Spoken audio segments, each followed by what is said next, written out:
Hello everyone and welcome back to another video. Today we're going to see how to fix Battlefield 6 packet loss. Firstly, try restarting everything. Close Battlefield 6 completely. Reboot your PC or console and power cycle your modem and router. Restarting clears stale routes and forces your ISP connection to re-initiate, often resolving temporary network issues. Secondly, connect your PC or console directly to the router using a high-quality Ethernet cable. Avoid Wi-Fi and power line adapters whenever possible. Thirdly, set power mode to balanced. On Windows, go to Settings, then System, Power and Battery, then go to Power Mode, then select Balanced.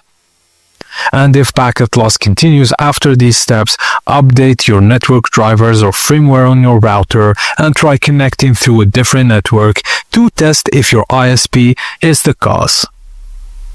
Thank you guys for watching, and please don't forget to like and subscribe for more tips and tricks like this.